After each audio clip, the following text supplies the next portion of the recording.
It's broken one of his phalanges. Hello and welcome back. One of the most common ailments in cycling is knee pain. What are the symptoms? What are the causes? What are the remedies?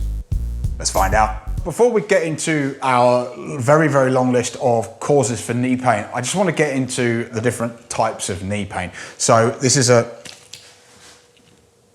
left leg. Listen to my information. I know what I'm talking about, but I don't know left from right. You're stupid. Anterior pain, which is pain on the front of the knee. Posterior pain, which is pain on the back of the knee. Medial pain, which is on the inside of the knee. And lateral pain, which is on the outside of the knee. Very commonly in cycling misdiagnosed as iliotibial band syndrome. Party on, Wayne! Party on, Garth. Excessive saddle height.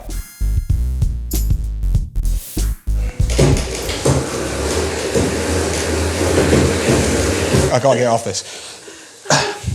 Despite what you might have read on the internet, excessive saddle height is probably the single biggest contributor to knee pain in cycling. Firstly, as a result of the overextension of the knee joint, the staccato pedaling dynamic and loss of control through the bottom of the pedal stroke typically drives anterior knee pain, so pain over the front of the knee. It's this uncontrolled, choppy pedaling motion that can tend to cause issues with the front of the knee. Secondly, when riders run their saddle height too high, it typically results in some sort of list, so you sit off to one side. Now, the side that you sit off to is usually your dominant side, and that can result in misalignment of the knee. Let's say, hypothetically speaking, that you sit off to the right-hand side. It will usually create a sort of wind-swept pedaling dynamic. So what that means is it will close down the lateral aspect of the right knee, but it'll also close down the medial aspect of the left knee. You could potentially get knee pain on the outside of your right knee, the inside of your left knee, or over the top of both knees. Typically the one that's more extended will be the greater affected because it's not only overextended, it is then misaligned. Insufficient saddle height. What this will usually result in is a greater degree of loaded flexion. What that means in English is that your knee is more bent at the top of the stroke, putting a lot of undue strain through the patella, which is your kneecap. Some basic anatomy for you. The patella tendon, which kind of starts at the tibial tuberosity, goes over the patella and ends up in kind of rectus femoris, as one of your quadricep muscles. So you've got this kind of band of tissue going over the top of the patella. And what that means is that if it is excessively flexed as you start to deliver power, you're putting undue strain on the knee. So when the saddle is too low, what it will usually result in is anterior pain, so pain on the top of the knee. However, if your saddle is too low, what it tends to also do is result in an overutilization of the hamstrings. As a result of an overutilization of the hamstrings, result in posterior pain. You're starting to see why it's quite tricky to determine where the knee pain is coming from and why. There's just so many options. But ultimately, pain in the front of the knee and pain at the back of the knee could be as a result of the saddle being too low. Excessive setback. So this is a relatively uncommon one, but it is something that I encounter.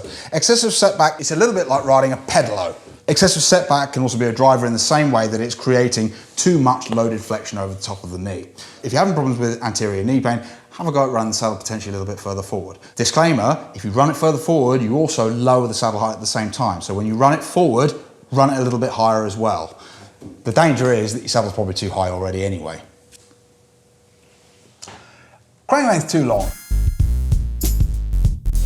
I mean, this is starting to become a bit of a trend here with both the saddle being too low, too far back, also if the crank length is too long. Now, this is particularly common in smaller riders who are running excessive crank length. And again, it results in excessive flexion of the knee, particularly loaded flexion. So as you're starting to deliver power, the knee is more flexed and as a result, puts a lot of undue strain over the front of the knee. As I said, much more common in smaller individuals where the bike industry hasn't really moved with the times and you've got like a 170mm crank on an extra small bike. If you ride an extra small or a double extra small bike and it's got a 170mm crank on it, it's almost definitely too long. Your cleats are too far forward. So by having the cleat so far forward, it puts a lot of strain through the forefoot. It also increases the length of the lever that is your foot, putting more strain through the ankle and subtalar complex. And as a result, well, the ankle bones connect to the knee bones connect to, you'll also get saddle issues as well. And yeah, so one of the best hacks is to get that cleat further back. One thing you need to consider is, because your saddle's probably too high, you might need to knock it down a little bit at the same time, because by taking the cleat from here to here, you effectively increase your leg extension. Your feet are too close together. Now, this is particularly common with bigger riders, but individuals that possess physiological traits like tibial varum, which is where the tibia or the shin bone slightly bows, almost always need an increase in stance to have their feet further apart. If your feet are too close together, it will usually result in medial pain on the inside of the knee. Remedy of that would be to increase the stance, get the feet further away from the bike. We're going to show you a video of an individual who has their feet too close together now. The knees are coming out at the top of the stroke, and this will typically result in medial knee pain, because what you're looking to do is get the foot underneath the knee, underneath the hip. Another hack would be to move your cleats more inboard. So this is a left shoe. We're going to move the cleat in towards underneath the ball of the foot. What that means is you're getting your foot away from the bike. That ought to provide at least some relief. Excessive stance. Relatively uncommon, usually more found in smaller individuals, particularly women. Excessive stance typically results in like a valgus knee pedaling dynamic, so the knee's coming in a little bit like this. And what that's going to do, kind of similar to what we were talking about earlier with excessive saddle height, it's going to close down the lateral aspect of the knee. If it's in both knees, if you've got pain on the outside of both knees, it could be that your feet are too far apart. If it's just in one knee, your saddle's probably too high. How to fix this? Sort of the opposite to what we did with the insufficient stance width. We're going to move this cleat to the outside of the foot, to the lateral aspect of the foot, and that's going to bring the shoe closer to the bike. Again, it's a stacking exercise. Think about getting the foot underneath the knee, underneath the hips. Knees as joints do not like being misaligned. You've got no arch support. There are two mechanisms to arch support. There's a proprioceptive one, so it helps re-establish where the foot is in space, which in turn aids in stabilizing the foot, the knees, the hips, and the pelvis. Furthermore, there's also a biomechanical element to it, in the sense that it prevents pronation of the ankle joint, reducing that valgus knee pedaling dynamic we were talking about earlier when your feet are too far apart. So that can be driven by lots of different factors, including but not limited to arch support. So it's imperative, based on the fact that as a human being we weren't intended to ride bicycles, we were intended to run, jump and climb trees, depending on your religious beliefs. And where have I heard that before? Bible can't. And it's imperative that we keep a neural connection between our brain and our feet. Furthermore, we're trying to actually lock out the lever that is the foot. So we're trying to turn it into a very rigid mechanical lever rather than a biomechanical lever. So as a result, we're trying to dial out any pronation that might occur inside the shoe. And when you've got pronation that occurs excessively, it ends up altering your knee alignment. Cue lateral knee pain. Your wedging's wrong. Wedging is required in pretty much every human being under the sun, and it can be placed in a number of different places. Inside the shoe at either the heel, the forefoot, and externally under the cleat, in between the shoe and the cleat. The biggest driver behind wedging causing problems is when it's on the wrong side. So most of these things are thicker on one side than they are on the other. 99.9% of the time, in fact, I would almost go as far as to say never, have the thickest part on the outside of the foot. If you do that, you are going to cause yourself all manner of problems. Now, if your bike fitter has put one of these in your shoes and put the thickest part on the outside of the shoe to straighten your knees, run out of the room screaming. No! Because that's going to cause you a huge amount of problems. Wedging is essential, but it needs to be administered in an informed fashion.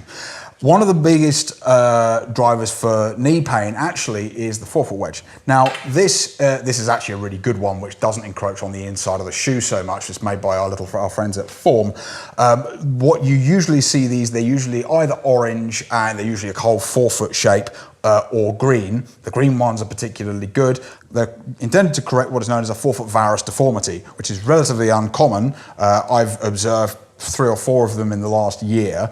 Without the correct screening, if this is put inside the shoe just as a means of blindly correcting knee tracking, what it will usually result in is an over-supination of the foot, so it rolls the foot away from the center line of the body and will result in a misalignment of the knee. What you have to remember is everything that occurs down at the foot-shoe pedal interface resonates up through the knees, the hips and the pelvis. So your shoe setup is extremely important. Have a look at the description below for a link to our shoe fitting service. Subtle.